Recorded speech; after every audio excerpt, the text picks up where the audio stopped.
So YouTuber YourFriendAndy has recently made 2 videos on a crypto project called Horde. And the question is, does it make sense to invest in Horde? Because sometimes there is this conflict of interest, right? Especially for promoted videos, such as one of those videos of Andy. Is Horde a good investment? In order to answer this, we are not just going to discuss the very complex tokenomics. What we're actually going to do is we're going to look at very hidden data. So I have scanned the blockchain to see, for example, what kind of money does the team pay itself. But what's more interesting than that is actually how are the payouts developing? So how much money could go out versus how much stability is in the system. All of this data is not easy to find. So it took quite a bit of research to get to these charts. The project is very complex, so we've got a lot of things to discuss. So without further ado, let's jump right in.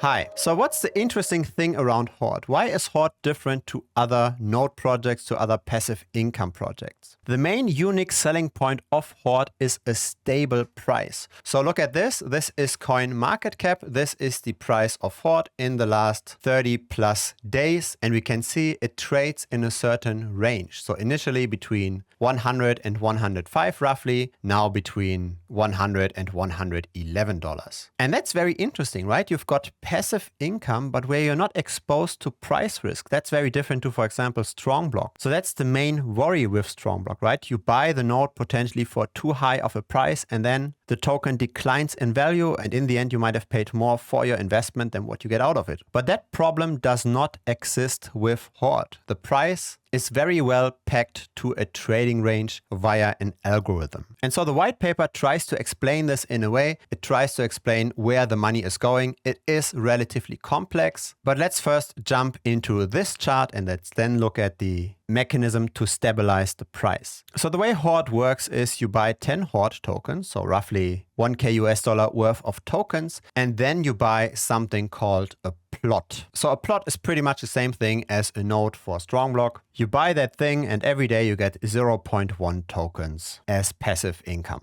Now there is a twist here. The plots, they decay after roughly 300 days. So after 300 days, you have to buy another plot. The system doesn't get increasing pressure over time by all those very early holders still cashing out, right? So that's the idea of decaying the plot. You want to stabilize the system somewhat. Another stabilization mechanism is the liquidity management over here. But let's first go to what happens when you buy a plot. First of all, 60% of that money goes to the reward pool. So that's in the end the money that's used to pay out existing plot holders. Then we've got a treasury. So this is simply an investment vehicle where the team via voting can decide what to do with that money. And then we've got the Horde pool. This is how the team pays itself and how marketing is paid. There's more to this, right? There's also NFT sales and play to earn games and all of that kind of stuff. But I keep it simple here. I keep it to the basics, the things that are currently released. Now, how does this magic over here happen? How can the price always stay in this trading range? That's kind of like a dream, right? You want to have a passive income project where you can really plan ahead on how much money you're going to make. So this is how it works. You predefine a trading range, right? Which sometimes can shift. So the team has shifted this upwards recently. They don't plan to shift this anytime soon. You then have the price trading here. And then when somebody buys a lot of Horde tokens, then the algorithm will inject more tokens in the liquidity pool. It will sell off tokens, taking this money out to a new wallet. And that wallet is called the liquidity management wallet. So whenever there's short-term excess demand, money, so in this case BUSD, arrives in a wallet for potentially harder times in the future. Now what happens when people claim their rewards and the price might fall because more and more people sell off their tokens? In that case, the liquidity manager will buy up Horde tokens, pushing up the price again, thus reducing the balance in that wallet. So what this means in the end is that the price peg, the success of keeping the price pegged to the trading range, is very much dependent on the balance development of this liquidity manager wallet. And this is where I did all the digging. This is in the end the final question, right? Will the price stay at the level at this trading range for long enough to recoup your investment? You pay in 10 Horde tokens, you get 0.1 Horde token back. When you sell everything, you also have to pay a 10% tax, by the way, which goes to the team, to the Horde pool. So assuming that the trading range doesn't increase, you need roughly 110 days to get your initial investment back. Now, I've had a pretty extensive discussion both with the Horde team as well as with Andy, and the team is pretty transparent around everything. They're directly sharing the address of this liquidity manager wallet.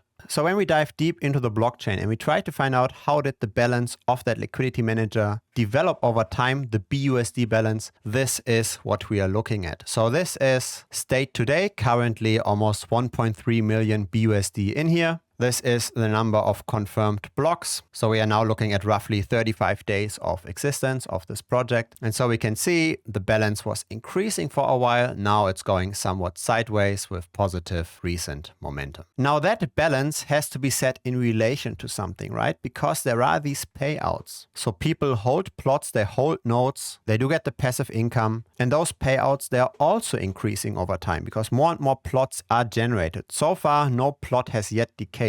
They stay alive for roughly 300 days. And so with that increased plot creation or node creation, we can see that the promised payout in BUSD is also increasing over time, right? The initial launch had a pretty quick rise. Since then, we are pretty much growing in a linear fashion, constant new creation of plots. So what we can now do is we can look at this war chest, at this liquidity manager wallet, and we can divide this by the payout that the existing plots are promising, right? When you've got one plot for roughly 1K US, that pays out $10 US per day. So now we almost have 6,000 plots. We almost pay out 60,000 US per day. So when we divide the liquidity manager balance by those promised payouts, right? They're not yet paid out, right? It's just the balance in your wallet. You still have to claim this manually. When we divide those two numbers, we get the war chest or the liquidity manager wallet denominated in promised daily payouts, right? So this is the war chest in BUSD. This is the war chest in promised daily payouts. Both numbers, the daily payouts and the war chest increase. So we have to take this in relation to one another. This is what we are looking at. Now, what happens when this liquidity manager wallet goes to zero? If that ever happens, we wouldn't have money to support the price anymore in that trading range, right? If then the price falls below the intended trading range, then we couldn't buy up the token anymore in order to support it and push it back up. So this balance over here is a direct reflection of how sustainable the project is, in my opinion. Now, I think it makes sense to not assume that all of this promised payout will actually be paid out directly in BUSD. And that's because there's compounding happening, right? There's reinvestments happening. When we look at the OG of node projects, Strongblock, we can see that roughly 25% of the rewards were reinvested and 75% was claimed. So if you work with the assumption that Horde will see a similar kind of reinvestment activity, then our war chest denominated in promised daily payouts is at roughly 30 days right now. So this is the current health of the project. If the liquidity manager wouldn't make any money at all anymore from this short-term excess demand, then the current number of nodes could claim their Horde tokens and convert them into BUSD for the next 30 days roughly, or 3/4 of investors do this. Now that's of course a pretty strong assumption. It's also an unrealistic assumption, right? It just shows what this number here is measuring. The question in the end is how quickly are the promised BUSD payouts growing from the existing nodes versus how quickly is the war chest growing. And this is now where we have to make our educated guesses what we think is most realistic here. Because do we think that the war chest will, for example, grow from this point over here to this point over here with that kind of a slope? Do we think that the war chest is not going to grow at all, that it will just go sideways? Or do we think that long term we might even grow as quickly as we did in the last 3 or 4 days? So you need to make your own assumption what you think might represent the war chest income the best. And the income, as said, is not generated by just creating plots or by buying the Horde token. The income of that liquidity manager is directly associated with buying whenever the price is too high. So if you wait with your Horde purchases and you only buy when the price is in the middle of this trading range, the liquidity manager manager will get nothing. The same is true the other way around, right? If you wait with selling your Horde tokens and you only sell them at the upper band, the liquidity manager will lose nothing. So it's really volatility to a certain degree that's moving this balance. You want to get very quick bursts of demand in order to push up the sustainability of the project. You want to get large influencers pushing the project all at once to really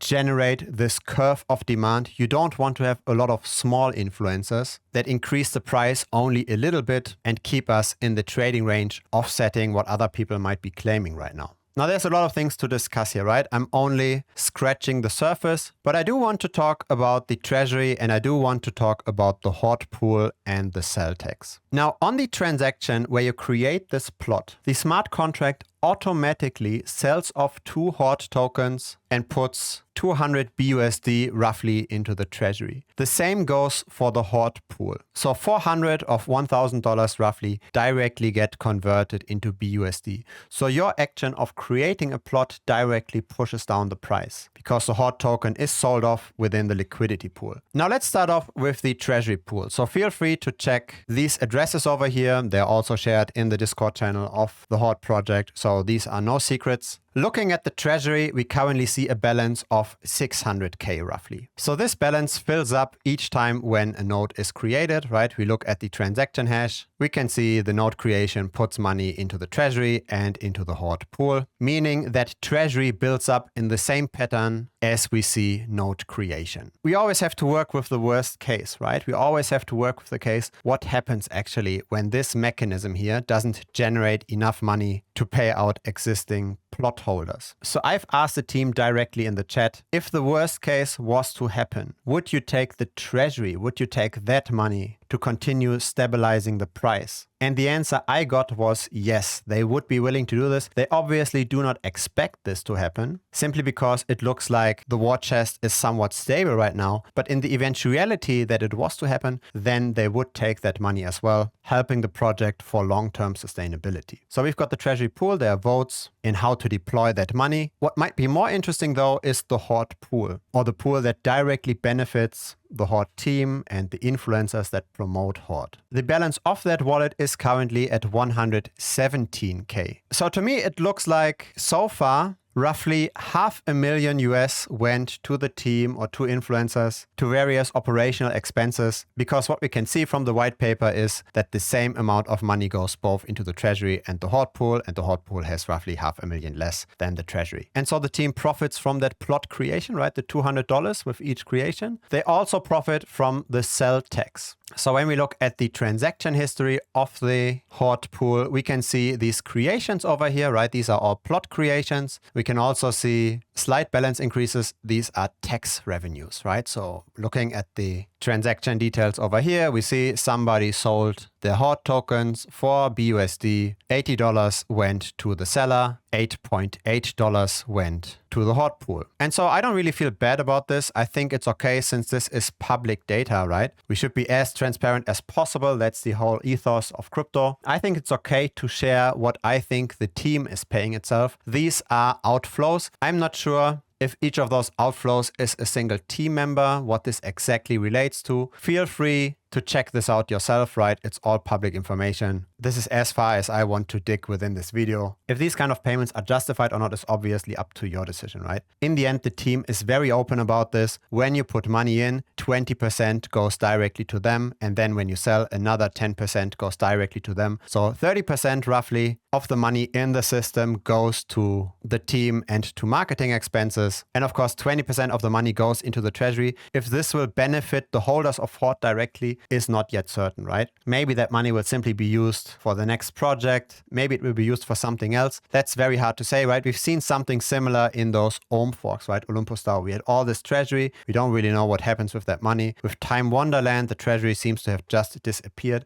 I'm not saying that this will happen here with Horde, but in the end, I personally prefer to have the money in my wallet than rather into somebody else's treasury. But that's in the end how this system here is set up, right? 30% directly to them, 20% indirectly to them or the community, however you value having dollars in a treasury where you hold tokens in. And so does it make sense to invest in Horde? Is the discussion, the pointer that Andy has given us over here, is the risk that we take in this project worth it? So far, the project is only roughly 1 month old, right? So this is potentially high risk just because of that. There might be bugs in the code. There might be hacks happening. There are always those kind of risks. But if you just look at the current outflows versus inflows, is this here stable? Now projecting this number here, right, the promised BUSD payouts from the existing nodes, this is relatively straightforward, right? We can pretty much say this continues to increase at this current rate. How quickly is that? We are looking at $1,200 payout increase per day. So that's the current number. How quickly is the war chest growing? That's now up to speculation, right? How many large influencers especially can the project attract? You might take either the growth from this point over here, right, the beginning to the end. You might take the growth maybe just recently from this point over here to here. You might also assume we're just going sideways all the time. You could have all kinds of projections. Let's look at the long-term growth. So let's take this point over here to this point over here. How quickly, how many dollars per day did the war chest grow? The answer is roughly 16K, almost 17K per day. So that's how much more the war chest has accumulated, how much it has grown from these excess demand situations. If we take a more cautious approach, so say we take this point over here to this point over here, right? We still see war chest growth. This growth over here, that kind of a line, it corresponds to $4,500 per day. So currently the runway for the project seems to increase, at least if we take these kind of points, right? 3 times faster growth of the war chest versus the daily promised payouts.